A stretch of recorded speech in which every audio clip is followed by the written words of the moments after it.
Madame, Messieurs, bienvenue à ces plateaux spéciaux consacrés à la Journée internationale de lutte contre la drépanocytose, qui est justement une maladie génétique affectant le globule rouge responsable du transport de l'oxygène dans le corps. Nous avons l'honneur de recevoir sur ce plateau deux médecins pour parler de cette grande journée en long et en large. Nous avons le docteur Nathan Kalonji, médecin généraliste, expert en drépanocytose. Il est aussi président de l'ONG Aoulou-Wala et COLD, c'est-à-dire collectif des ONG qui luttent contre la drépanocytose. Bienvenue, docteur Nathan. Merci, madame. J'espère que vous allez bien. Oui, je vais très bien, merci. D'accord. Aussi, docteur Dorcas Oumbalo, qui est généraliste. Elle est coordonnatrice nationale de l'ASBL Hope. Bienvenue, docteur Dorcas. Merci beaucoup, madame. J'espère que vous vous portez bien aussi. Ça va très bien, merci beaucoup. Très bien. Et nous allons parler de ces vifs sujets. On commence avec le docteur Nathan Kalonji. Dites-nous un peu, docteur, en général, puisque nous sommes dans une télévision éducative, il faut que le téléspectateur puisse mieux comprendre de manière pédagogique. C'est quoi la drépanocytose? Alors, en des termes simples, on va essayer d'être moins technique. La drépanocytose est une maladie génétique héréditaire affectant l'hémoglobine. L'hémoglobine, comme vous l'avez dit à l'introduction, c'est une protéine chargée de transporter l'oxygène dans tout le corps. Alors, lorsque cette hémoglobine est affectée, nous avons la structure, la forme du globule rouge qui change. Le globule rouge va quitter la forme cylindrique à une forme du fossile, donc comme la lune, le croissant ou la banane. Okay. Alors, cette déformation-là sera la conséquence de tout ce qui arrivera après, notamment les douleurs. On remarquerait que les personnes atteintes de la drépanocytose manifestent souvent des crises douloureuses au niveau des os, des articulations. Okay. Et hormis ça, il y aura les infections à répétition, aussi une anémie chronique. Okay. Alors, l'anémie se manifestera puisque le globule rouge normal dure 120 jours. Okay. Alors, lorsqu'il sera déformé par sa structure, aura la forme d'une banane, le globule rouge fera entre 10 et 15 jours. Alors, ce qui traduit qu'il y aura une forte quantité de globules rouges qui seront détruits, ce qui va occasionner l'anémie. Et pour les crises douloureuses, les globules rouges qui seront falciformés, qui seront déformés, vont commencer à faire obstacle dans la lumière, enfin, dans le vaisseau sanguin, okay, empêchant à ce que le sang passe de l'autre côté de l'organe. Donc lorsqu'ils font bloc, le sang ne va pas passer de l'autre côté, ce qui va occasionner des douleurs au niveau des os, au niveau des articulations. D'accord. Vous avez parlé ici des symptômes, aussi que c'est héréditaire, mais quelles sont les causes exactes de la drépanocytose? Oh, voilà, la drépanocytose, la cause n'a pas été identifiée, okay, mais seulement on a le chercheur qui a découvert cette maladie l'avait trouvé déjà dans le corps d'un Jamaïcain, si je ne me trompe pas. Okay. Et c'est de là que ces études ont commencé. Il a étudié la forme de cette hémoglobine qui était déformée. Alors, mais on peut dire quelque chose là, un commentaire. C'est une maladie qui est plus retrouvée chez le noir et les Indiens, rarement chez les Blancs, les Européens et Américains. Okay. Et dites-nous un peu comment diagnostique-t-on la drépanocytose aujourd'hui en République démocratique du Congo ou partout ailleurs? Cette question elle est très importante. La drépanocytose se diagnostique au moyen d'un dépistage. Okay. Alors là déjà j'aimerais encourager ceux qui nous suivent de faire ce dépistage, puisque lorsque vous vous dépistez, cela vous permet de connaître votre statut. Oui. Si vous êtes AA, AS ou SS. La personne qui a un résultat AA, ça veut dire qu'elle est saine, elle n'a pas de maladie. Okay. La personne AS, c'est une personne qui est porteuse. Donc la personne porte une partie de la maladie. Là, c'est mon cas. Okay. Moi, je porte une partie de la maladie. Okay. Et la personne SS, c'est-à-dire la personne est complètement drépanocytaire. Okay. Alors, après avoir eu ces résultats, cela va vous donner une image du conjoint ou de la conjointe que vous allez choisir pour éviter de perpétuer en fait cette maladie. Parce que dans la lutte que nous faisons cette lutte pour demander aux jeunes, ceux qui veulent s'engager dans le mariage ou dans une union à but de procréer, d'éviter de perpétuer la maladie. Okay. Alors, lorsque vous êtes AA, par exemple, vous pouvez vous marier à un AS. Oui, là, vous n'aurez pas de problème. Pas de problème. À un AA comme vous, même à un SS, ça ne dérange pas.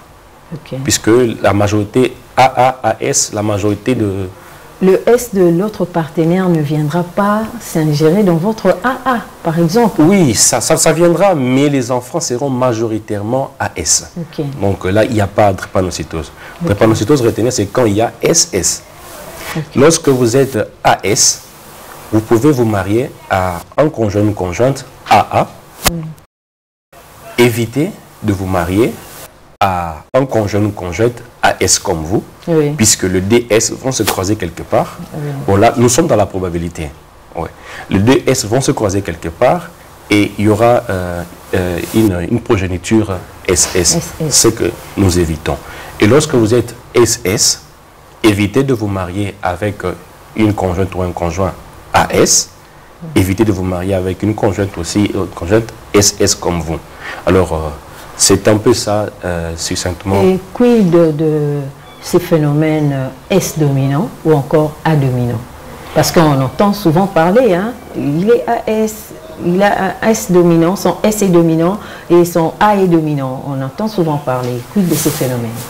Non, déjà, ces trucs-là, il y a à bannir, puisque par définition, je ne sais pas comment l'expliquer des termes plus simples, la drépanocytose est une maladie autosomiale récessive. Donc on ne peut pas avoir des S dominants ou tout ça. Non, non. Soit on est AA, soit on est AS. Okay. Il m'est arrivé d'avoir en consultation 2 enfants. L'aîné était drépanocytaire SS connu et le deuxième était AS. Mais il avait des symptômes comme son grand frère SS. Okay. Et là, il fallait approfondir le recherche. Nous sommes arrivés à l'évidence où il y avait d'autres maladies sous-jacentes qui favorisaient, on l'appelle généralement hémoglobinopathie, la pathologie de l'hémoglobine. En fait. Ce sont ces maladies-là qui ont favorisé ces crises. Mais l'enfant était AS. C'est vraiment à bannir ces histoires-là. Scientifiquement, ça n'a pas de place. Ok. Et quels sont les traitements actuels disponibles et existe-t-il un moyen de guérison pour la drépanocytose? En République démocratique du Congo, la drépanocytose n'est pas curable. Okay. C'est-à-dire nous accompagnons, enfin, nous soignons le symptôme. Lorsque le patient vous arrive avec une anémie, on corrige l'anémie, on transfuse. Lorsque le patient vous arrive avec des crises douloureuses, on donne les antalgiques et on donne le schéma. Pour diminuer la fréquence des crises. Et puis on supprime carrément la douleur. Okay. Mais la maladie y est. Alors, mais il y a des avancées dans la pharmacie. Okay. Nous avons l'Hydrea. C'est une molécule qui est vraiment utilisée en République démocratique du Congo, en Afrique et ailleurs, qui vraiment atténue les douleurs et favorise à ce que le patient soit soulagé. Okay. Et aussi augmenter une espérance de vie, puisque, on doit le mentionner, la durée de vie d'un drépanocytaire dépend de la qualité de sa prise en charge. Okay. Ça, ce n'est pas à négliger. Lorsque le drépanocytaire respecte son calendrier, ils ont des rendez-vous qu'ils ont chaque mois pour un contrôle, qu'il soit malade ou pas. Lorsque la personne atteinte respecte ce rendez-vous et a une prise en charge sérieuse et bien suivie, la longévité y sera là. Là aussi, ça coûte énormément d'argent. J'aimerais aussi balayer, il y a une fausse information qui circule disant que les drépanocytaires n'atteignent pas l'âge de 25 ans. Ça, c'est faux. Je crois que ça sera balayé aussi par ma consoeur qui est... Et vous, dans votre ONG à Oulouala, est-ce que vous prenez en charge les drépanocytaires? Nous avons commencé à le faire, mais faute de sponsors, de partenaires, on a dû stopper, puisque, comme vous l'avez dit, il y a vraiment une prise en charge qui coûte, surtout lorsque les parents y ont négligé. la maladie, les traitant, la traitant plutôt à la maison. Maintenant, il y a des complications, il vient à l'hôpital. Donc là, il y a déjà, la maladie est dans un stade avancé. Ça demande vraiment beaucoup d'argent. Très compliqué. Il y a la chirurgie qu'il faut, il y a des médicaments qu'il faut acheter, il faut le soumettre sous un traitement prolongé. Ça demande beaucoup d'argent. D'accord. Vous aviez dévancé la question que j'allais poser, s'il y a des avancées. Vous aviez balayé quelque chose là. Est-ce qu'il y a des avancées restantes dans la recherche, dans la recherche ou dans la gestion de cette maladie? Oui, chaque jour, il y a des recherches, il y a des chercheurs qui sont à l'œuvre. Okay. Et là, je parlais notamment de l'hydréa qui soulage.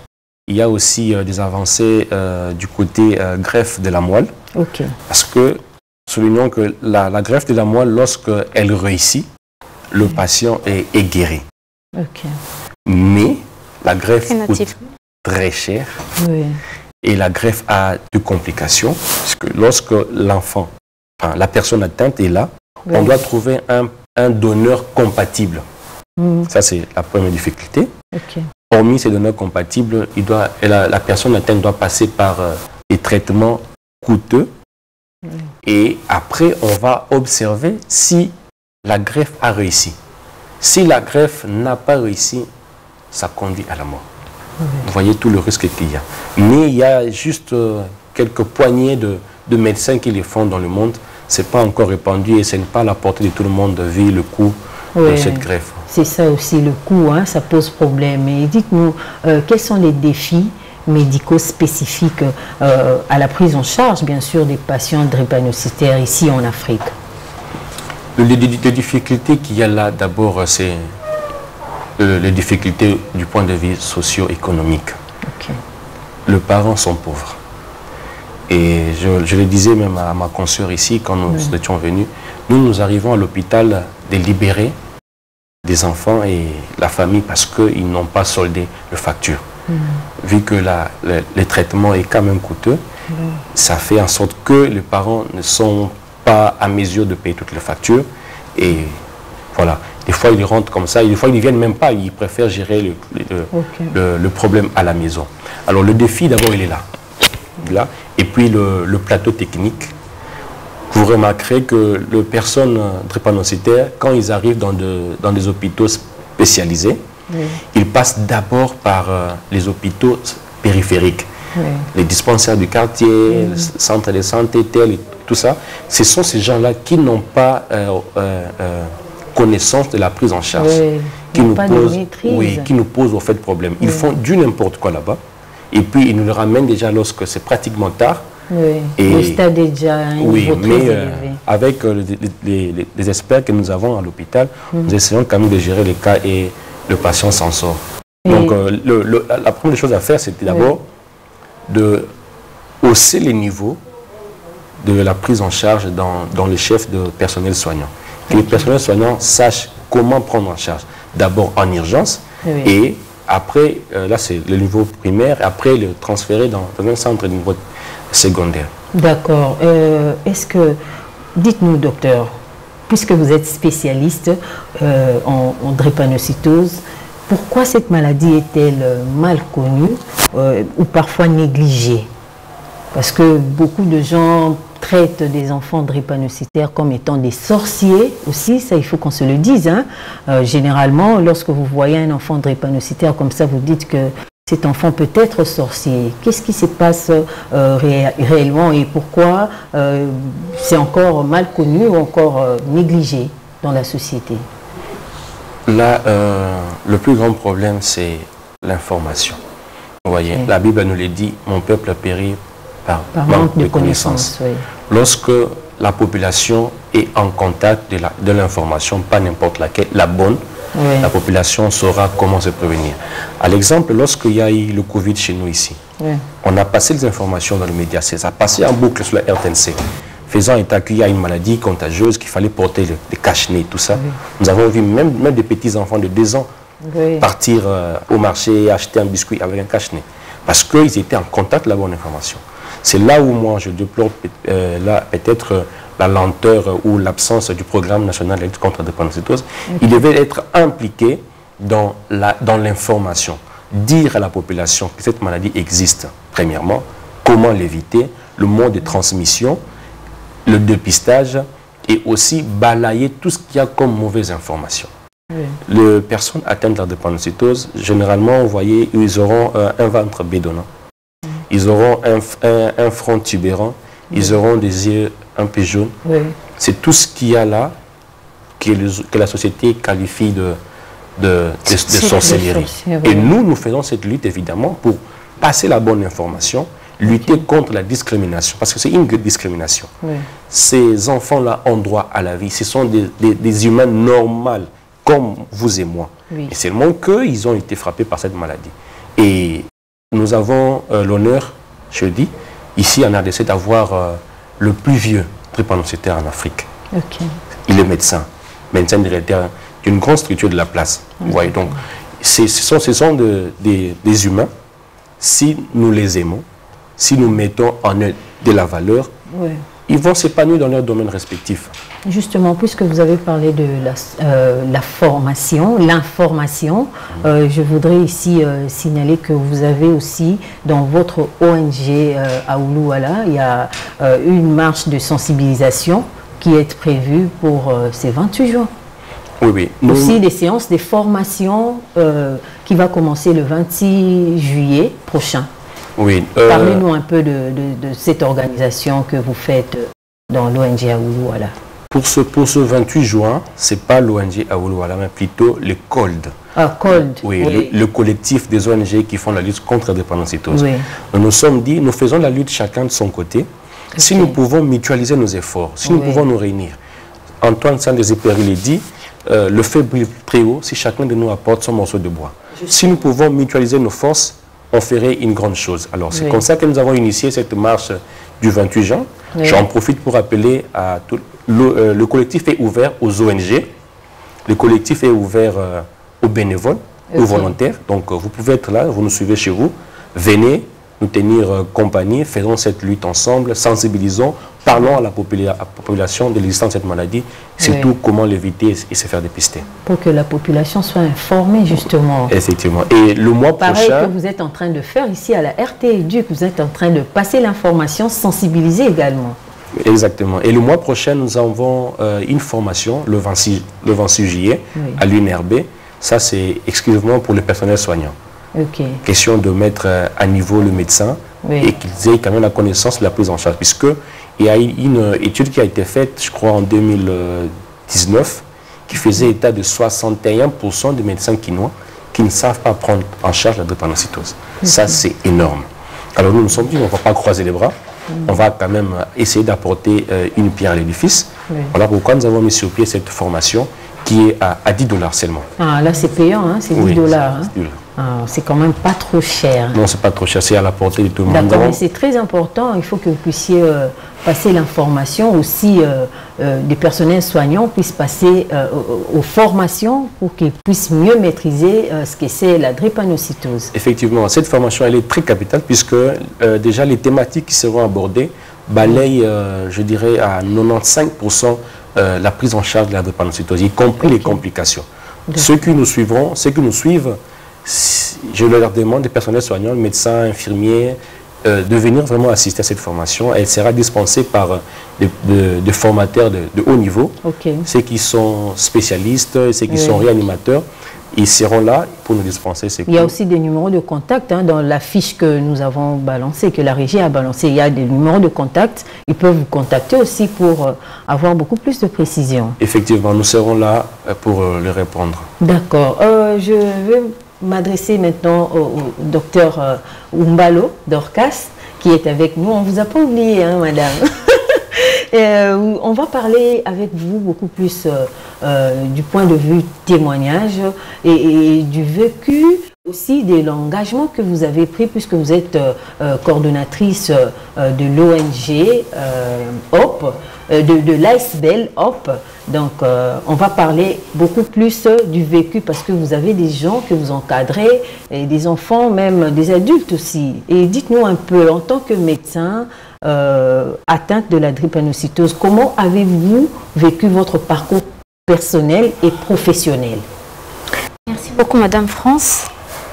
Parcours personnel, jusqu'à présent, je l'ai vu un peu. C'est quand même difficile de vivre avec la drépanocytose et être médecin, mais avec un peu de volonté, avec, comme le docteur Nathan avait dit, avec une bonne prise en charge, on essaye de tenir debout. Je vais plus donner l'exemple de quand j'ai fait mon stage récemment ici. Alors, c'était un stage de toute une année. Il fallait tout le temps être en forme parce que c'est toi le médecin stagiaire, en fait, c'est toi qui es considéré comme... Tu viens après les médecins en perfectionnement, tu n'es pas stagiaire où on envoie des petites choses et tout, non. Tu es là pour traiter. Tu dois être là en permanence. Alors, il faut faire des gardes, il faut faire ceci, il faut faire cela. Et c'était très, très difficile pour moi personnellement. Ce qui fait que, au début, quand j'ai commencé mon stage, je n'ai fait que 2 semaines et je suis tombée gravement malade. Je signale que j'ai fait très rarement des crises sévères, puisqu'il y a 3 niveaux de crises, crise vaso-occlusive légère, modérée et sévère. J'ai fait très rarement des crises sévères, mais pendant les stages, tout au long du stage, j'ai fait régulièrement des crises sévères. Donc j'ai commencé, j'ai fait que 2 semaines et puis j'ai fait... Peut-être que c'était aussi lié au stress, hein? Lié au stress, changement du milieu, puisque je signale que j'ai fait au Congo central, ce qui fait que tout s'est mélangé. Donc, juste 2 semaines après, il y avait beaucoup de patients. J'ai commencé en pédiatrie, il y avait une affaire de 200 patients pour 3 médecins stagiaires. 2 semaines après, j'ai fait une grosse crise. Je suis revenue à Kinshasa pour tout un mois de soins. J'étais hospitalisée pendant tout un mois. Et lorsque je suis revenue, il fallait se réadapter à nouveau avec le milieu, avec l'hôpital. C'était vraiment difficile. Et tout au long du stage, il n'y a pas un seul jour où je peux dire que j'allais très bien. Aucun jour. Donc, c'est vraiment difficile entre les travails, faire son mémoire et autres. J'allais un peu bien. 2 fois, j'allais bien, mais pas très bien. Donc, aux humanités, quand même, je faisais régulièrement des crises. Comme le docteur Nathan disait, entre autres, il y avait un de ses amis qui était connu comme maladif. C'est après qu'ils ont découvert qu'il était drépanocytaire. C'était le cas avec moi. J'étais connue comme la maladive. Il y a des amis qui disaient bah, elle est maladive, elle est maladive. C'était ça, en fait, le nom qu'ils m'ont donné. Ça touche quand même la psychologie. Ça touche énormément la psychologie. Et nous sommes plus, voilà pourquoi l'ASBL Hope est plus dans ça, en fait, l'aspect psychologique des personnes qui souffrent de la drépanocytose. Puisque avec ça, si tu n'as pas des personnes qui te soutiennent à côté, en famille, tu auras du mal à te relever. Puisqu'il y a des drépanocytaires comme ça, dans mon association, des personnes où même ses propres parents qui l'ont abandonné. Il y a un qui est décédé récemment, j'avais même raconté ça la fois passée. Il a été abandonné par son propre père, sa mère était décédée et les restes de la famille, il y avait lui et son grand frère qui étaient drépanocytaires. Les restes de la famille traitaient ces 2 personnes-là des sorciers. Et ils ont, exactement, ils ont été abandonnés. Moi, je l'ai connu dans un centre de santé, un drépanocytaire, avec tout ce que la drépanocytose demande, toutes les exigences de la drépanocytose, un drépanocytaire qui dort dans un centre de santé. Récemment, j'ai été contactée par une autre drépanocytaire qui me raconte son histoire. Je lui dis, mais t'es forte. Elle a été abandonnée par son père, par sa mère. Elle vit seule avec, parce qu'elle est drépanocytaire, mais il y a sa petite sœur qui est trisomique et il y a la cadette qui n'est pas malade. Donc son père a abandonné la mère parce que la mère lui donne des enfants malades. Non, mais c'est pas la faute à la mère. C'est pas la faute à la mère. Et la mère a dit non, non, je ne peux pas porter ça sur mes épaules. Et à son tour, elle a abandonné aussi les enfants. Donc c'est vraiment pénible. Et il y a beaucoup de drépanocytaires qui vivent ça. Et dans votre vie professionnelle et dans la vie de tous les jours, si je peux le dire, comment est-ce que vous vivez ça? Dans la vie de tous les jours, moi ça va parce que j'ai des parents très aimants qui me comprennent. J'ai une famille qui est là pour moi, en tout cas qui me soutient. À la maison, j'ai fait presque rien qui peut susciter les crises. S'il faut faire des travaux ménagers très forts, non, je ne fais pas. D'ailleurs, cuisiner, je cuisine très rarement. Je m'approche vraiment rarement de la fumée. Donc, c'est vraiment très rare. Donc, ils essaient de me mettre à l'aise du mieux qu'ils peuvent. Et les traitements, dès que je suis malade, je suis sous traitement vite fait, et d'autant plus que je suis médecin, je sais ce qu'il faut faire, comment prévenir, et lorsque ça arrive, comment traiter. Est-ce que la maladie vous a motivé à vous engager dans la sensibilisation que vous faites justement aussi, de venir en aide aux autres patients? Oui, exactement. J'ai dit tout le temps, si je n'étais pas drépanocytaire, je ne sais pas si j'aurais eu ces cœurs à aider les personnes malades, je ne sais pas. La drépanocytose m'a vraiment aidé à avoir cet œil d'empathie, regardant sur la drépanocytose, parce que moi j'ai découvert que j'étais drépanocytaire en 4e. Les parents, je suppose qu'ils les savaient, je suppose. Et c'est en 4e qu'il y a une organisation qui était venue pour nous parler des bilans qu'il fallait faire, des bilans de routine, l'électrophorèse, les groupes sanguins, tout ça. Alors, il faisait payer pour ça.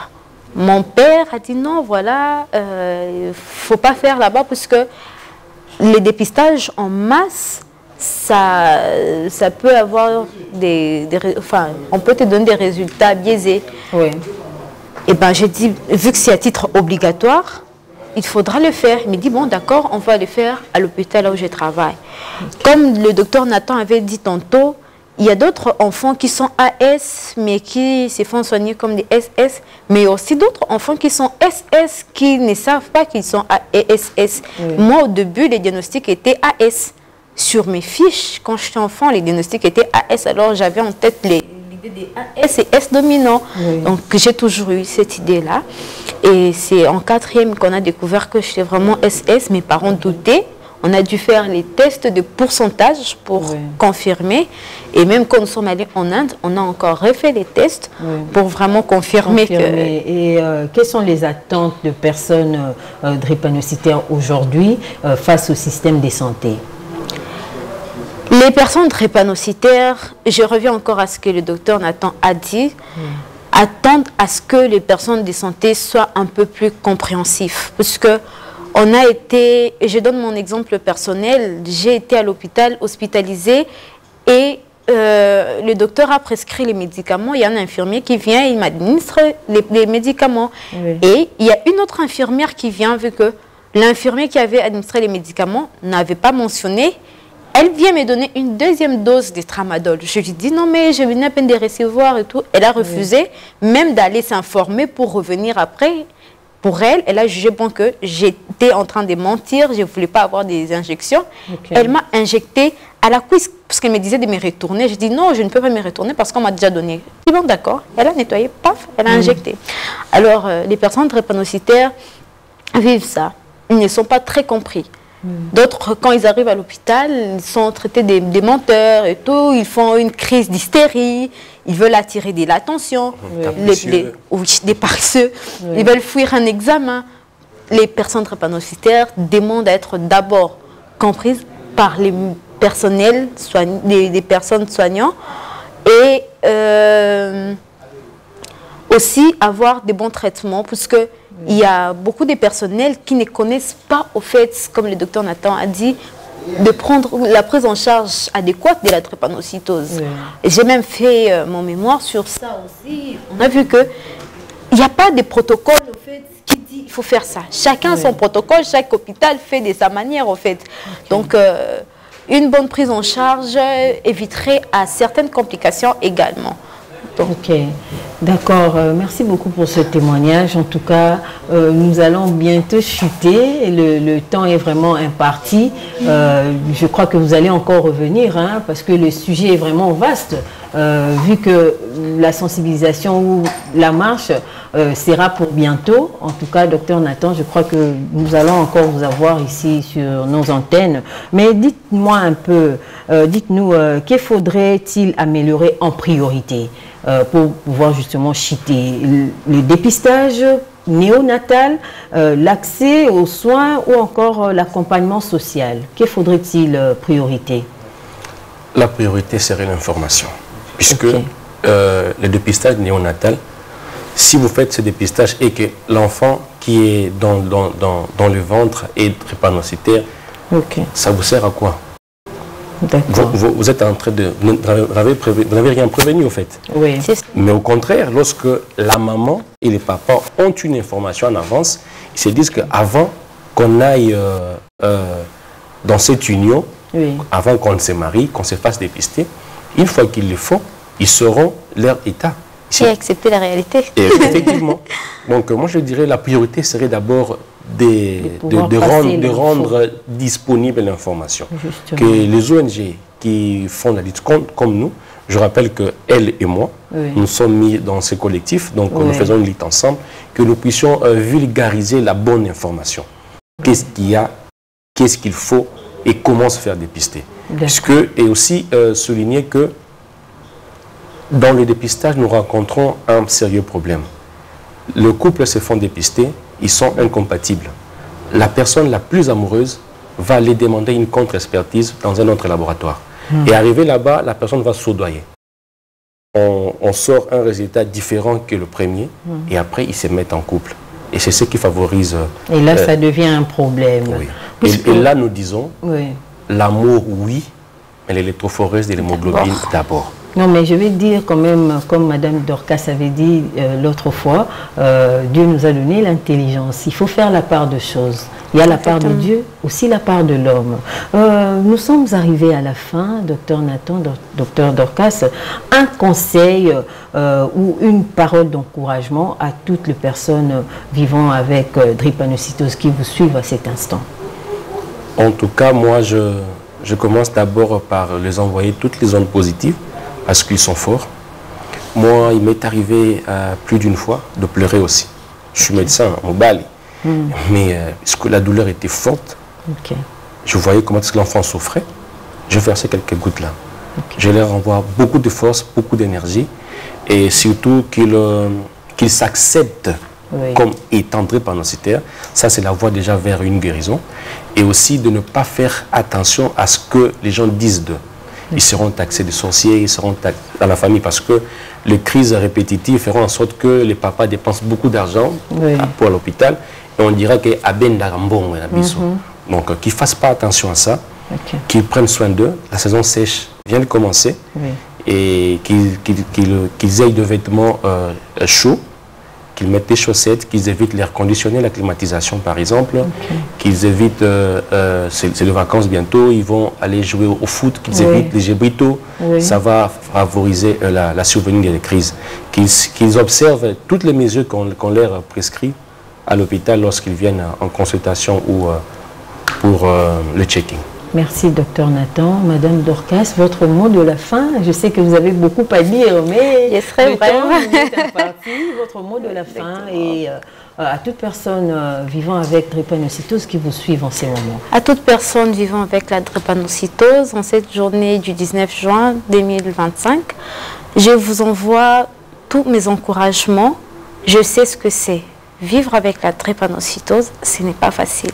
Mais ce qu'il faudra retenir, il n'est pas important de pleurer à cause de l'ignorance d'une autre personne.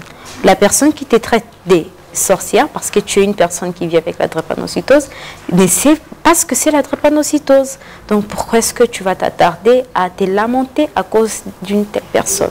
Soyez forte et prenez courage, acceptez-vous comme le docteur Nathan vient de le dire.